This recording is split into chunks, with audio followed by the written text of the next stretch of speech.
Good morning, it's Pause with Elizabeth Elenor, and my internet is a little bit funny, so let's hope I'm on.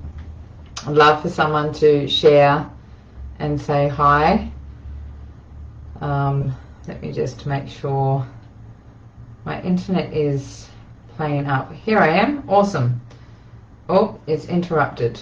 No, let's see, I'm just going to throw it on. Say hi in the chat if you're watching live and where you're watching from, and if you're watching replay, love for you to give me some love hearts and put hashtag replay as well. We always go in and seeing all the people that get value from these sessions and that turn up and show up and want to hear a little bit of wisdom and an opportunity to reflect on life, right? And so if you're getting anything that's like a takeaway, anything that lands for you, throw it into the comments, because it also helps create that reflection for other women as well that are in this group. And when you write it down, you physically write it down, then you're able to process it in a different way as well. So, it gives you an opportunity to reflect on it even more, right? So I want to ask you, what are you judging? What is it that you are judging about the world, about yourself, and about others? I have been, contemplating. I love contemplating and analyzing things. I'm a deep thinker and I process quite deeply. And sometimes I process really quickly, and other times it takes a little while because I'm looking at all the tendrils of what's going on for me in that particular experience that I'm having. And so I was, I have been processing something just recently, and what I notice is that we have these definitions. We define the world a certain way, and it's because when we were children we started looking at things, and we discovered things because of our environment, right? The way our parents behaved with certain processes, and the way husband and wife interact, so then you therefore start defining this is the way a relationship is. The way they handled money, the way they handled their relationships with others, their neighbors, for example, whether they were community orientated, whether they were some people that went out and contributed to charities, or whether they were hermits and stayed inside their home and didn't really interact with the neighbors or with their community. Were they action takers? Were they someone that was out there and just making a big difference in the world? Or were they, workaholics? Were they all of these things, right? And we start watching these things of how we our world is as little kids, and we go, this is the way the world is here in this on this planet, and so therefore this is the way I behave to survive on this planet, right? And some of these things, this is the way we walk, this is the way we eat. If you were raised in a family where you used a knife and fork, then that's the way you eat, right? If you were with a family that used chopsticks, then that's what you did, right? If you grew up in a family that spoke English, then you spoke English. If you grew up in a family that spoke, Italian or Greek or French or, German or whatever, that's what you spoke. We learn from our environment and we behave in that way. And so then those things start defining who we are. And here we are as adults, and we're in this amazing world where we have the opportunity to grow and expand and be way more than the limited beings that we conceive that we are in this little identity. And we want to learn a new language, or we want to move out of being a working class family orientation and be a six-figure business owner or a multi-millionaire or whatever it might be, and we start defining and judging whether that's possible for us. Is it possible for me? And straight away, all of these old patterns, all of this what we know to be true, so this stuff that we've been programmed with as our children, as a child, starts to come in and give you the feedback and the information as to why that's not possible for you. And we can actually not even be aware that it's happening because it's silent information. It's in the background, and it's something that we're so used to hearing and experiencing that we don't even really listen to it. We emotionally set into it. Our subconscious is an emotional body, and we go, this is who I am, and so therefore it's not possible for me to do that. And so we start defining we start defining things like this is the way a woman behaves, right? This is the way a woman behaves. So therefore, when I'm introduced to someone that's not behaving that way, I start thinking, there's something, that they're hiding, or I start making judgments based on my old patterns of behavior, based on what I know, based on what what my subconscious conditioning has been. And it could be, from a long period of time. It could be periods of, generations over generation after generation after generation that's been thinking that. And I want to share a bit of a story that my mentor shares, and it's based in epigenetics, and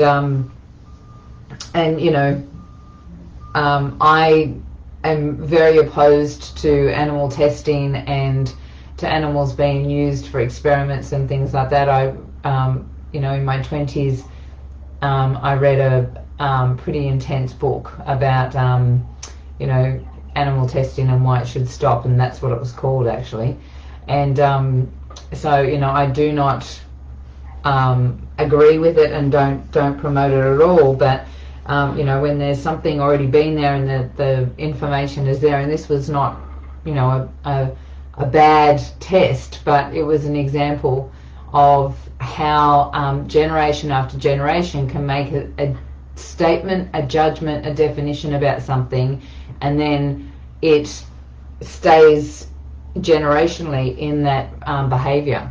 So they had a group of monkeys. I think they had about 5 monkeys in a cage, and they had like a pole that would go up. They had this pole that the monkeys could go up, and there'd be bananas at the top of this pole, right? But when they would climb up to the pole to get the bananas, the scientists would squirt freezing cold water on them. So they, jump down and be in their face. They didn't like it. And so they, would try, but every time this cold water would happen. And so eventually all of the monkeys stopped going up the pole to get the bananas. And so they then took a monkey out and put another monkey in. So this monkey had never experienced the cold water, and of course, what does it want to do? Get to its end result, right? Sees the bananas, goes up the pole, and the other monkeys pull it down and wouldn't let it go up there. So eventually this monkey realized that it's not safe to go up the pole. Never been squirted with water. They then reintroduced another monkey, never been at the pole. All of the, go up, never been squirted with water, go up the pole, all of the monkeys pull them down, never squirted with water, gets the same idea, including the monkey that had never been squirted with the water, is pulling the monkey down. Eventually, all of the original monkeys are replaced with brand new monkeys, and all of them are pulling the new monkey down. No, you can't go up there, it's not safe. And none of them had ever been squirted with water. Those monkeys actually have children and babies, and those babies are taught, don't go up the pole. Even with you know, offerings of bananas and fruit and all this sort of stuff, all this beautiful stuff, and they would look at the fruit, and none of them would go up the pole. They had defined the pole as dangerous. They'd made a judgment, and they had created a condition that to stay safe and alive and out of pain, it means don't go up the pole. And one monkey after the other conditioned the next monkey to do the same. And the new monkeys all had no idea why, but they followed the rules. They followed the rules, right? And so, what rules are you following that are not your rules? What conditions are you following? What definitions and judgments? Things that you say to yourself? I've got an example. So this morning, I decided to get up and go for a walk to the beach, which I often do. And at the end of my road is having road construction at the moment, and there's lots of big trucks and holes and all sorts of stuff. And at the end of my road, it's a dead end road, but there's a big grass land, and you can go through that to another road that would take me, I don't know, 15 minutes to get if I went along the road, right? So I can shortcut through this path, this park, then go to the beach, right? So it takes me a short time to get to the beach. And with all the rain, they've got all this wire, like they've got a fenced wire, and I can go around it to get there. But last night it rained, or yesterday it rained, and there's big puddles. And the last time I'd gone, it was just muddy, and it was very muddy, and I nearly slipped. Well, this time it was water. And I stopped and I looked at it, and I'm like, looked at my shoes. Am I going to get my feet wet? Will I slip over? Okay, I might have to go to the beach around the other way, right? And so I stopped, I looked at it, assessed and defined that it wasn't possible to go that way, and I started walking back down the road. And I had a moment when I went, wait a minute, I'm sure there must be another way to go around. So I turned back around, and on the other side, where it looked like the wire, the fence was right up against the wall, it wasn't. I could slip through it, and I had to go onto the grass, which was a little bit muddy, but I actually was able to, it was quite fine, it was easy, and I was able to get around to the path, and I went.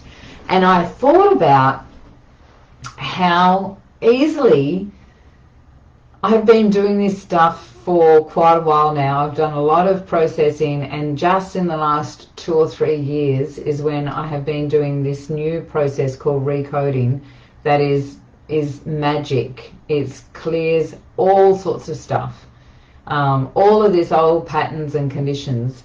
It's amazing stuff. And I had a moment where my definition from a previous experience of slipping over, which was just recently, about 5 or 6 months ago, I slipped over in the driveway.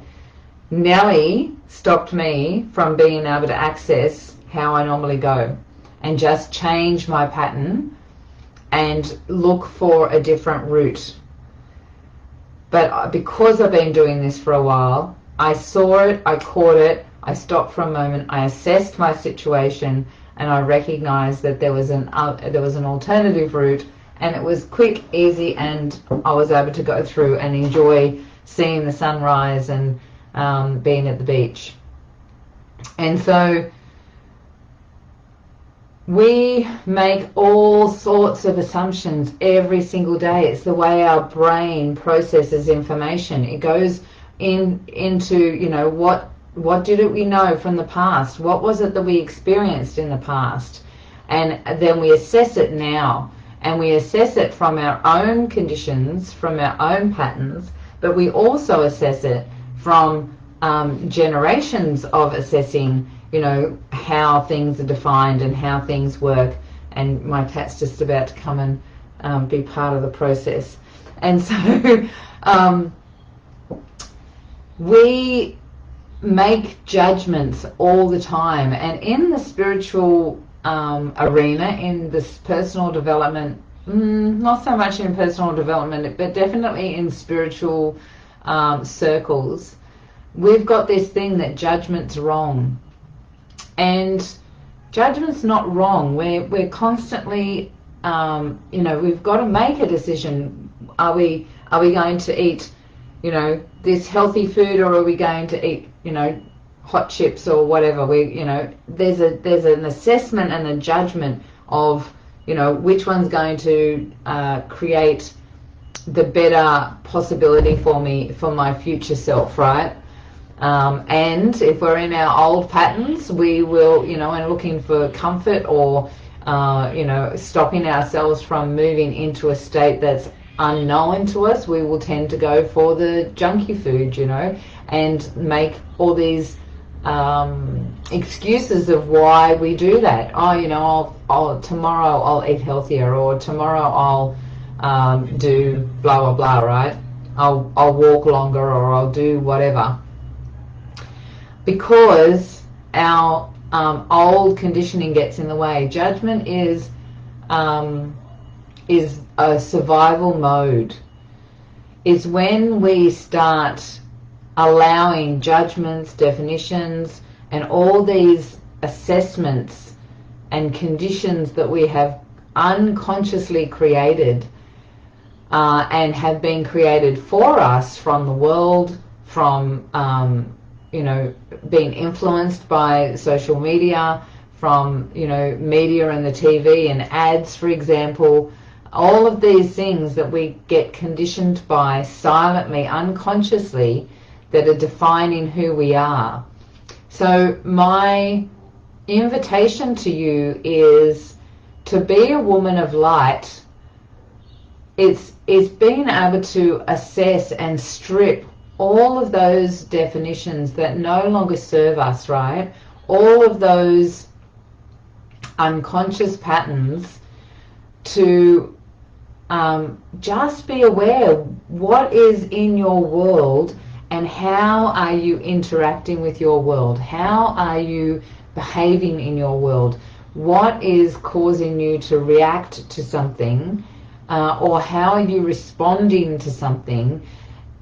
And is it based in what you choose to create and you choose to define as your sacred space, or are you still running on the old patterns of behavior that are keeping you safe unconsciously and keeping you staying small and staying the same, and not being able to move forward in, you know, the world that you want to create, or the life that you want to live, or, you know, the love that you want to experience, the service you want to contribute to the world. What is it that you're defining yourself as, and others, that's really holding you back from experiencing everything that you can experience? So I want you to just ponder that this week. What is it that you choose to experience? And it's really interesting because, you know, I am a big believer in having a mentor. I didn't used to be.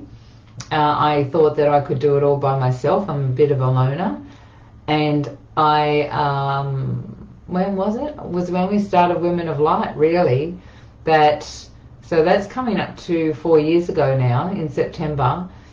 And, or it was just before that, it'd be 4 years now. And I really got my first true business mentor, and my whole world accelerated. And so I haven't stopped getting mentored and having some sort of trainer ever since. It's been exponential to my growth. I think that you need to have someone that helps you hold your focus, helps you see your blind spots, and someone that's already got where you want, what you want to achieve, and helps you take the steps towards that, right? And so